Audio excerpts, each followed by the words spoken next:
We've had some very funky, very made-for-Commander effects today, but I'm not sure if any card gets quite as funky as Strago and Relm. Keep in mind that I said funky, not interesting. Strago and Relm do exactly one thing, and that thing is play your opponent's shit for free. This makes the deck extremely linear, and the payoff isn't exactly consistently good, as while you can hit like Expropriate or something, you can also hit counterspells and do absolutely nothing for your 7 mana investment. However, there is a lot of fun to be had doing this effect as many times as we can, because surely we'll hit something good eventually. But now we have another hurdle. 3 mana to activate Strago and Relm every turn is already a lot, and if we want to be copying it multiple times, there's going to be a lot more. To that end, we are running double-digit mana rocks, including big ones like Fran Dynamo to make sure we run into 1 if not more of them. Some of my favorite effects in this particular list are the obvious inclusion of Heartstone to reduce the cost of the effect itself, and the perhaps less obvious Pit Automaton and Cryptic Trilobite, who both feel pretty strong when you want to be activating the same ability a ton of times, but Patriarch's Seal letting us untap Strago and Relm makes it one of the strongest cards we can see in an opening hand. But it is far from the only untapper in this deck. Puppet Strings, Thousand Year Elixir, Magerite Stone, and funnily enough, FOMO give us ways to do this at least once, and if we run into multiples and enough mana, several untaps every turn. We also run a bunch of effects that let us copy activated abilities in Battle Mage's Bracers, Illusionist Bracers, Rings of Brighthearth, and Lithoformation, as well as the new Peter Parker's Camera to turn these repeated untaps into even more activations. Lots of these, if you couldn't tell, are artifacts, and we already run a ton of rocks anyway, so the Goblin Hood of the Traveling Junk,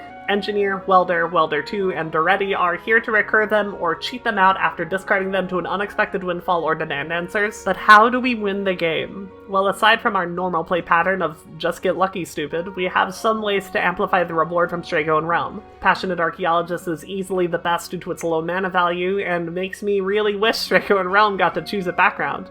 But at the top end of the curve, we have the Exile Matters twins of Keeper of Secrets and now Feshni, who lets us get much more value off of our activations while not being half bad as beaters in their own right. It's also not really a win condition, but we also run a couple of stacks pieces to keep the game in our favor. Meekstone draws a lot of ire, but as we never really care about untapping big creatures, this keeps the Stompers locked the hell down as you continue spinning the wheel. And my favorite card in the entire deck, Possibility Storm, stops most Sliffs from formulating any consistent game plan while you get to cast off of your opponent's decks with 0 consequences. Strago and Relm are really good at this one particular effect, and they don't do much else. If you like a commander with versatile builds and many possible variations, you will not find that here. If you like a commander with a very solid gimmick, I offer you this dynamic duo.